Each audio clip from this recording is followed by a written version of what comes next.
I always said that the Red Cross grew me up and helped me to become the person that I am today. After Vietnam, I stayed with the Red Cross and worked in military hospitals, in chapters, and prior to coming to Rochester, I was a division representative in Lincoln, Nebraska, where I got sent on a lot of national disasters. I moved to Rochester in 1982, and interestingly enough, I was sent here in 1978 to work on the flood. Never thinking that at some time I might come to Rochester. I want to tell you a bit about my family. When I came to Rochester, I was surprised to find that there were Vietnamese people here. And there was a volunteer fair at the mall, and we had a booth. We were participating. And I went over to the Catholic Charities booth, and they told me about their Friends program. And they paired a refugee family with an American family or an individual. I was paired with a Vietnamese family, which consisted of a grandmother and her 5 grandchildren. I knew this family because several months, and some of you might remember this, several months prior, the Peking restaurant had burned. And that was right by the Post Bulletin. While above that restaurant, there were rooms and apartments. And so there are 56 people who lived there. 50 of them were Vietnamese. So we worked for many weeks with these families. With the family I was paired with, I helped with homework, transportation, and became their friend. And they told me that their uncle was coming. And I thought, that's great. We need an adult male. And then they said he was 15. And I thought, well, I don't think that that's going to help the situation. So Kim came. And Kim had escaped from Vietnam when he was 13. His older sister had made all the arrangements, but he wasn't a part of those arrangements. So he was put on a boat. He had a very harrowing journey because they were stopped by pirates twice. The pirates didn't hurt anybody, you know, and sometimes they did hurt people, but they robbed them of everything that they had. He spent then two years in a refugee camp in Indonesia. And the grandmother was his aunt, but he did not know this family very well. She ran the house with an iron hand, and she really controlled the food. She spoke no English, and she wasn't going to learn any English. She was the typical picture of a wizened little Vietnamese lady that was all dressed in black, and she had something on her head. I mean, just, you know, perfect like that. And it was hard for me to really get to know her because we could not communicate at all. But she, I think, was appreciative, you know, of what I did for her grandchildren. I knew that Kim was unhappy and very sad. And a couple of months after Christmas, he said to me, Miss Lois, can I come live with you? And I said, Kim, my dad had a heart attack, and if Dad doesn't make it, my mother is going to come and live with me, but I'll think about it. Well, after Dad recovered, I did give it serious thought and agreed. Kim was and is a blessing. He was raised in a strict Catholic home. He was given values and taught right from wrong. I never had any issues with him. I do think in the beginning, because I was not Catholic, he thought I was going to hell. And that, I think, really bothered him. He's mellowed out considerably. He doesn't have those feelings anymore. I always said if it wasn't for him and his brother and sister who came years later, that I would have been a very rigid person. And as many of you know, being a parent makes you pretty flexible. You've got to be flexible. So Kim went to Lourdes High School, and the Vietnamese kids at Lourdes, when there were about 6 of them at that time, and because a lot of, you know, this was new to Rochester. They didn't have ESL classes there. They sent them off somewhere for their ESL classes. But anyway, the kids decided they would make egg rolls and they would sell them and give the money to the school, which was really a nice thought. And then he told me that they were gonna make egg rolls at my house. I don't have a big house now, but I had a much smaller house at that time in a really little kitchen. And I'm going, why my house? But I knew why, because he knew how to make egg rolls. So, and he's a wonderful cook. He's a very good cook. They made about 100, and at midnight, Kim was still frying egg rolls. The other kids had left hours ago. My living room was often full of Vietnamese boys. And I used to tell them, I know why you come to my house. You can talk about anything you want. And you know I can't understand you. They couldn't do that at their homes. Went on to graduate from NDSU in Fargo with a degree in architecture, and he lives in Fort Myers, Florida, and has 1 son and 2 daughters. After Kim became a naturalized citizen, we sponsored his brother and sister, and they came in 1994, just as Kim was about to go back to NDSU to return for his last year. They were in their late teens, so I never got any children as babies. They went to high school, went to the Newcomer Center because they did not have any English.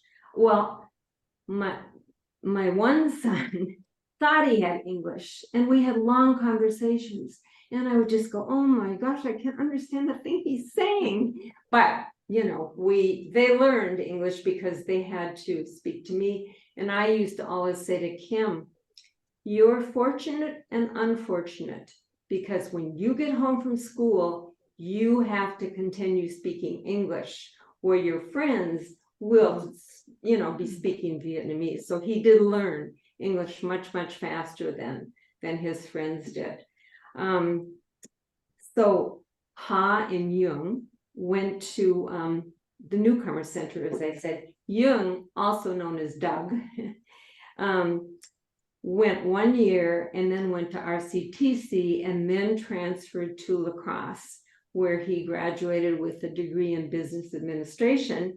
And this has served him very well. He owns several commercial properties in Rochester, including Kung Fu Tea, if you've been there. Ha went to high school for 2 years and then went to Winona. She took all of her classes here, but got her degree from Winona, and she has a degree in accounting. Jung, or Doug, has 2 sons, is married and has 2 sons and lives here in Rochester. Ha is married and lives in Eagan and is an accountant. And in fact, just this past weekend, she came down and brought lots and lots of good Vietnamese food from my freezer. So I am well stocked for several months. All 3 of my children are legally adopted, so they are my kids. This is the Caring Connection, and some of you have been or are caregivers, and others have been affected by cancer. And I just wanted to share a couple things. After I retired, my parents came to live with me, and they both lived to be 93. Dad, my father, died at home, and my mother spent her last 3 years in a nursing home. So I have been a caregiver. I was so blessed to have wonderful parents. My grandson, who lives here, was diagnosed with osteosarcoma when he was 13, and that's bone cancer. And when I heard the diagnosis, I thought, Lord, how can you let this happen? And then when I got over the shock, I thought, be with me, be with all of us through this journey and help us to accept the outcome, because we had no idea what was going to happen. He had his leg amputated, and I'm happy to say he is now 20 years old and a junior at the University of Minnesota. So he's doing well. We were blessed to live here in Rochester. and be able to have all his care at Mayo. And I'm so grateful for the wonderful doctors and nurses. And I have told all my friends, if I ever get cancer, I am going to the pediatric unit at St. Mary's Hospital, because that was so wonderful. Well, I've certainly told you a lot about myself, probably more than you really wanted to know. But anyway, I want to move on to the opportunities and resources offered by the American Red Cross. And I moved to Rochester, as I told you, in 1982 to accept the position of Executive Director of the Southeast Minnesota chapter of the American Red Cross. And the Red Cross has changed a lot since I first started here. Most of those changes took place after I retired, but there used to be a Red Cross chapter in every single county. And most of them did not have any staff, they didn't have an office. All their services were provided by volunteers.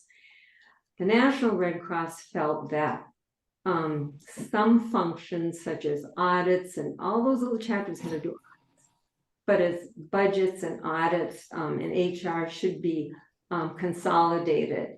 So as things sit today in the state of Minnesota, well, there's a Southeast Minnesota chapter here, and it covers 13 counties, starting from Waseca and then over and then down to the bottom of the state. There are only five chapters in the state of Minnesota: Duluth, St. Cloud, the Twin Cities, Mankato, and Rochester. And we're all a part of the Minnesota-Dakota region, which consists of 3 states. So it's a big, big area. The important thing to remember is that it's one organization providing the same services that it's always provided. And probably when you think about Red Cross, you might think about blood or disaster, CPR training, or service to the armed forces. In August, the Southeast Minnesota chapter deployed 7 people to Hawaii or Florida. And in fact, the disaster director here is still in Florida. You're thinking that those probably aren't bad places to go to, but in a disaster situation, it's just not a great place to visit. It's not the time to visit those places. They're doing sheltering, casework, and providing mental health services. But on a day-to-day basis, the Red Cross responds to fires, and there are volunteers who go to the scene of the fire and assist the families with their emergency needs, whether they need housing, or just basic things. And so the chapter will work with those people. It isn't like they just see them at the scene of the fire and then they're done with them. They'll work with them for a long time if necessary. As someone who has responded or did respond to a considerable number of fires, the firefighters are just wonderful, wonderful people, as are the volunteers who are willing to respond anytime, night or day.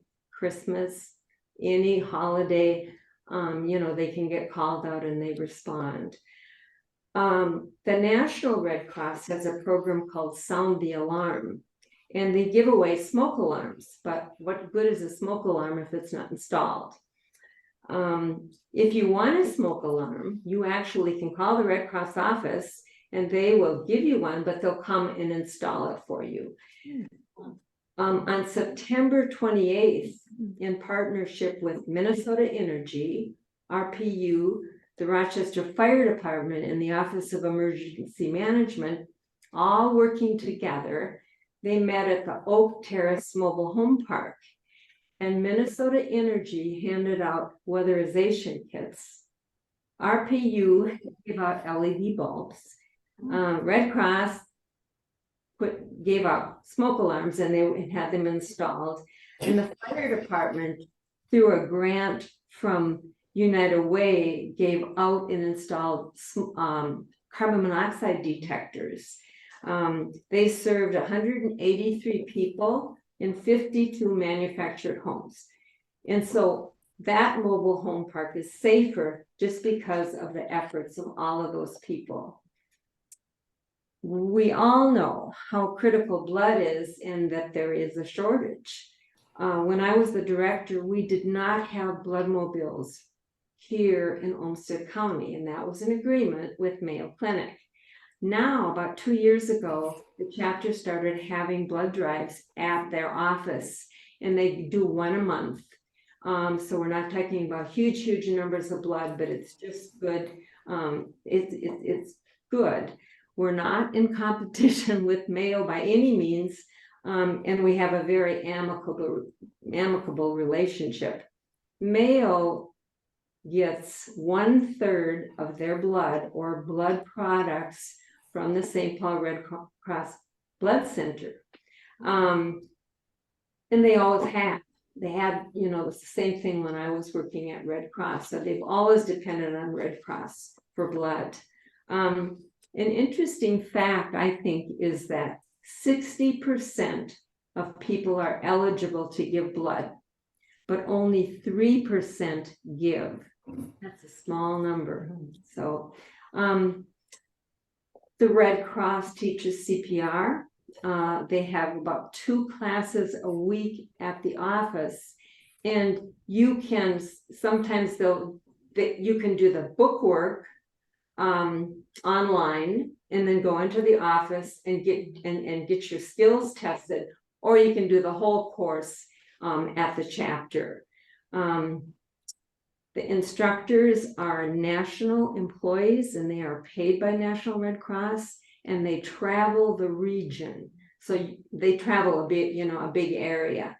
And they also teach at the workplace. Something else that the chapter does or can do is they can provide a 20-minute presentation on doing compressions. And they have, the director was showing me, they have some kind of a little thing that they can practice on. And all they're really trying to teach people is, number one, call 911. And then a person could know how to do the compressions until that help starts. So I think that's, in case somebody doesn't want to take the whole class, you're really learning the very basics, I think, which is good. And the last program I want to talk about is service to the armed forces. And even though communications is totally different than it was many years ago, the military still requires that the Red Cross verify the situation in order for that service person to get leave. Oftentimes now, because of how we communicate, a family will call and say, John, your dad just had a heart attack and you're going to have to come home. Well, he can't just do that. So he would go to the Red Cross on his base or wherever, and then the request would come from them to here. And we have Red Cross personnel certainly on all the military bases, but also wherever people are deployed. I'm sure we have Red Cross now in Poland because we do have military personnel in Poland. If it's a family here or anywhere in the United States, there's an 800 number that they call, and then staff will take care of doing that.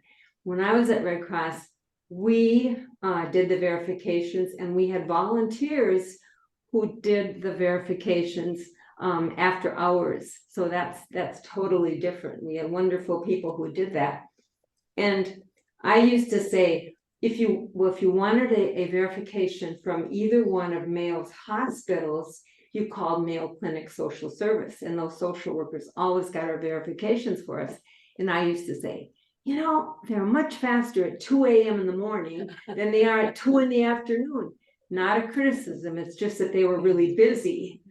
But at 2 a.m., they're probably not doing a whole lot of things, and they want to go back to bed also. The The chapter does do follow-up, so probably like a week after the event has happened, they will call the family to see how things went.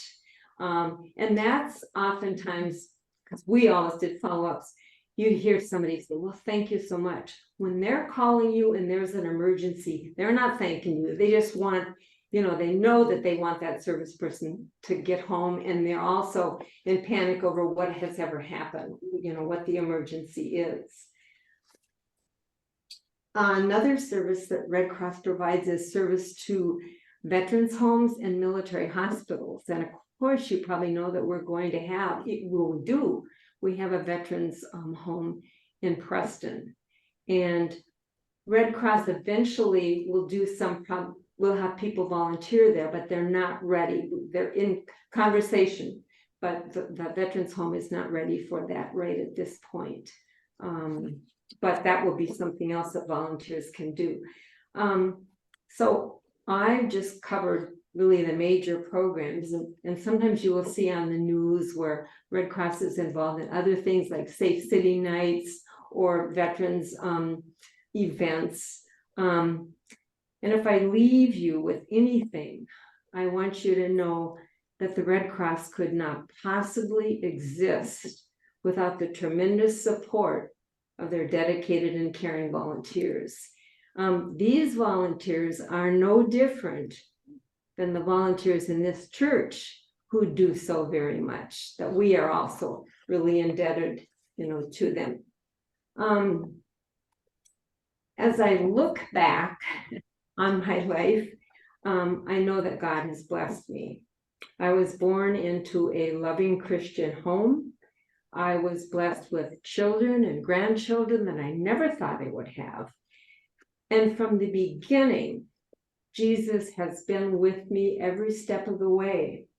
He hasn't always been pleased with my decisions, but he never deserted me, and he stayed by my side, so I never felt alone. I asked him to be with me tonight as I was leaving home, and I know that he is here with all of us. So I would be glad to answer any questions if I can. I'm not an expert on the Red Cross exactly today, but if anybody has any.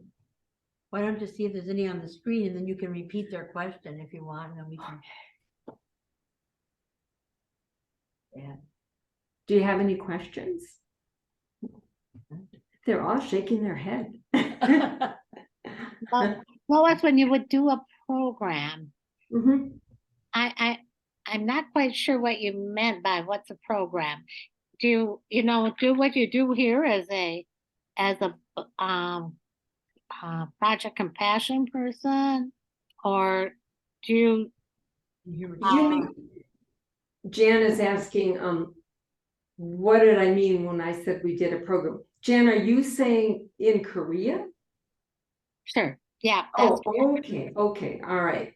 Well, like I said, we were recreation workers, and the program was, like I said, it could be football, it could be baseball, it could be sports activities, a lot of different kinds of things that we thought that the men would be interested in.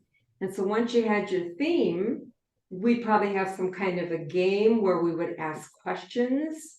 And we could have, as an example, flashcards. We might have scrambled baseball terms, that kind of thing. And all centered around that theme. Okay. So it could be. So it's really giving them diversion. Right. I mean, it really was providing enjoyment and diversion. Yes. From Yes. War or whatever. Yeah, it was, again, it was, what Red Cross felt, that when I said that for that hour, they're kind of forgetting, that they're missing home and everything. Okay. I have to say, I didn't get homesick. I remember the walking into the PX like in November, and they're playing "I'll Be Home for Christmas, If Only in My Dreams," and I'm going, oh, don't play that song. That's not good. when I loved the Korean children, they were so cute, darling. But when I went up to Seoul and saw American families and a little American 4-year-old, then I, thought about my brother. So, but I didn't, we were all in the same boat, the servicemen, and the Red Cross personnel too. So we really didn't get homesick. Jan, does that answer your question? Yeah, okay, so now you're in Nebraska, was it? Okay. Yeah, I was in Nebraska as I was a division representative, and I worked with chapters. I'd go to their board meetings, and most of these were all little volunteer chapters, and help them with various things. So I have to tell you, and I don't know if anybody knows where Crete, Nebraska is. Oh, okay. Bobby would. But they're right? They're Czech people, which is just wonderful. But I remember going to a board meeting one time, and again, they had no staff, they had no office, just wonderful volunteers. We're sitting around at the board meeting, and then all of a sudden somebody says, "Did you know Bob Jensen is sick?" Oh my goodness. And then we have a long conversation about this guy, and I thought, oh, my boss would just croak if he could see what's going on. But it made sense. They all knew each other, they cared about this person. It was absolutely fine with me, but just, I loved Nebraska, and I loved the Nebraskans. I thought they were just, wonderful people. So they are wonderful people. Any other question?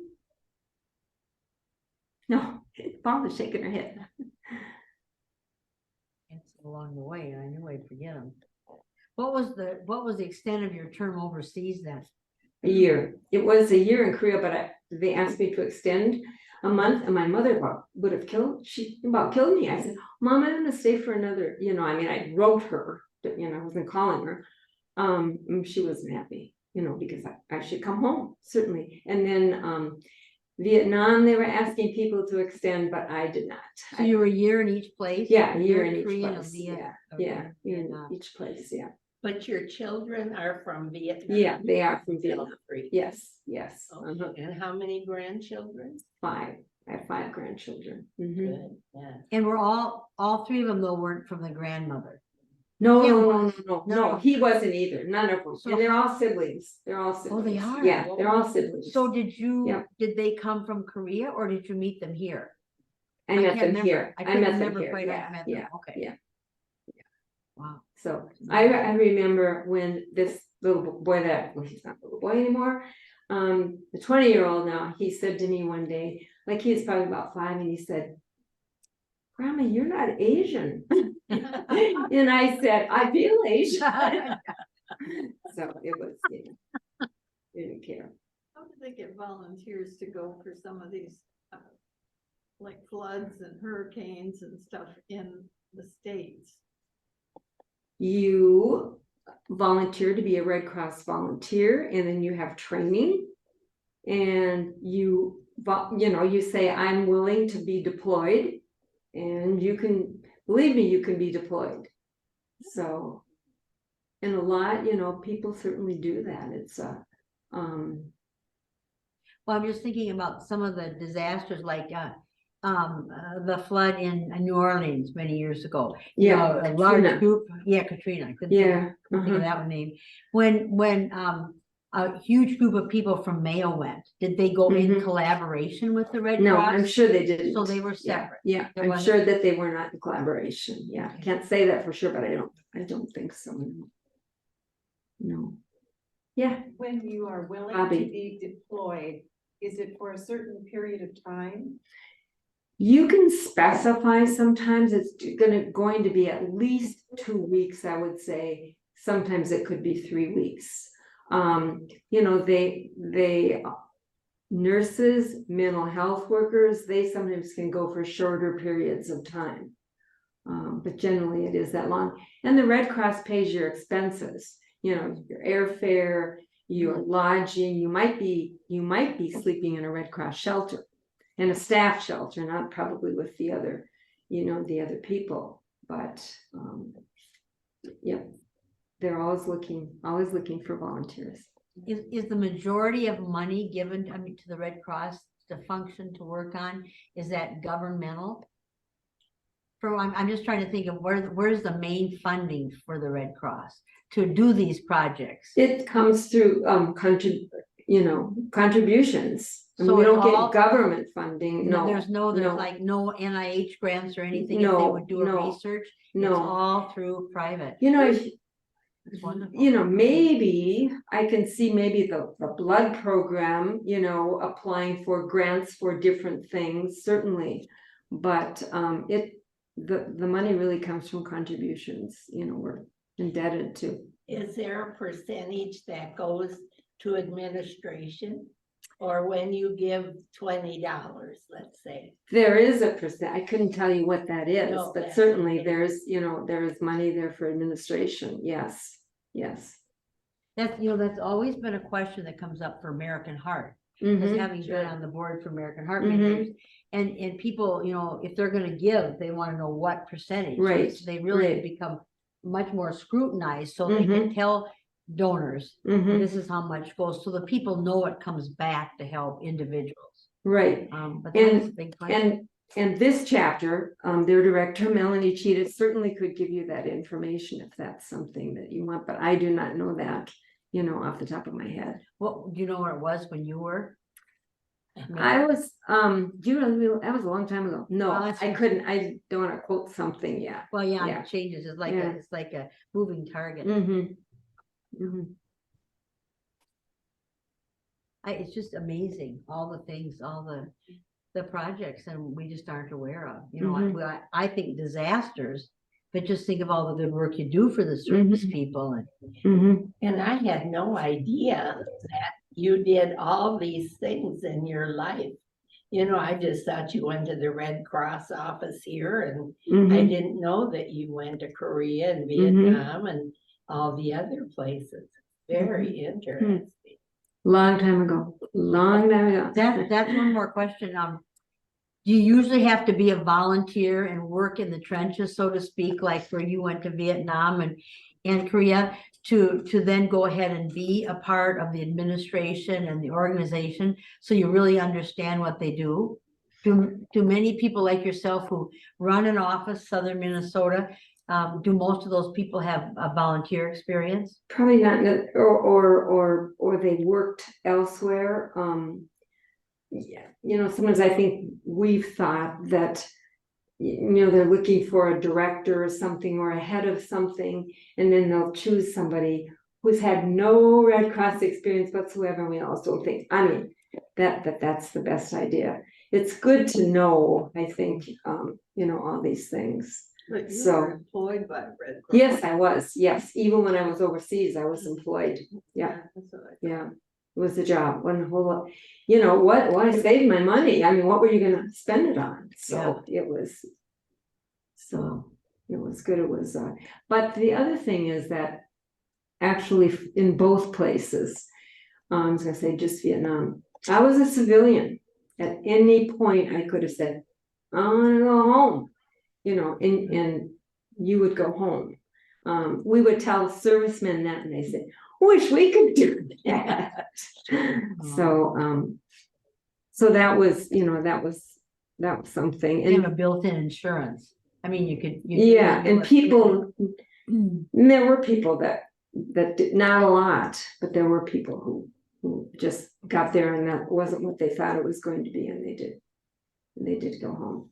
So I don't want to ask all the questions. What do you think was the hardest thing, becoming acclimated to the situation in Vietnam or in Korea? What was the most difficult for you individually, for yourself?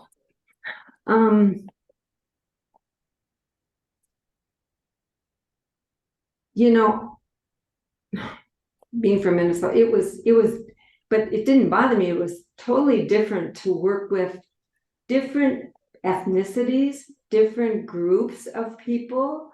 And it was interesting because there were things that I didn't know. And I'll never forget, like in Korea, we had some kind of activity and they were working at their tables. And I went up to this group of Black servicemen. And they were you could just feel it. They were so uncomfortable. They probably had, we're talking about 65 and 66 here. They probably were from a small community in the South, maybe, and they did not talk to white women. And I could feel that. I could just feel how uncomfortable they were. So, and then I have to tell you something else that, I could tell you lots of stories. I could go on. But I met when I was going to Korea, there was a girl, her name was Ella Mae Williams, and she was a Black girl from Ethel, Louisiana. And we did not go to the same unit, but later we actually took a leave together and we went to Hong Kong. She was so nice. And our group, we were friends with these Air Force guys. And there was a Black man named Isidore Washington. Well, Ella came to our unit temporarily for 2 weeks.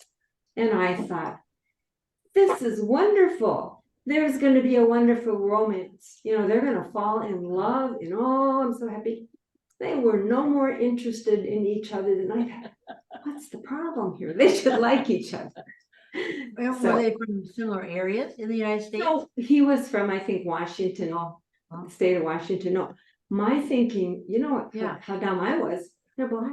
Why wouldn't they? Have They like something in each other. common. Oh, so that's how naive I was to think that in the first place. But I was very disappointed because I saw this wonderful romance Opportunity. budding. Didn't happen at all. So. Oh my. This is wonderful. It's just wonderful, Lois, to hear. Yes, I've enjoyed this a lot. Well, thank you. Thank you. Maybe one more about your faith. Yeah, How, yes. what percentage of people you met had Christianity in their life? Did you feel like you were able to talk to some people? Obviously you talked about your Yeah. faith, but were there many Christians? And there were a lot of Christians among the other girls, certainly. We could go to, they had church services that we could go to, and which we did. They weren't as well attended as you might think, but we had some good friends. The girls had good friends who were chaplains, and they really, looked out for us. And so there were people that you could talk to, certainly.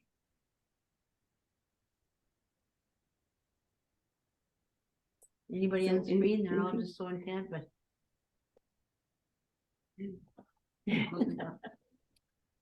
Everybody said, well, this was wonderful. I'll get myself, here, you can keep your mic on for a second. And I'll just Okay. talk through that. Okay.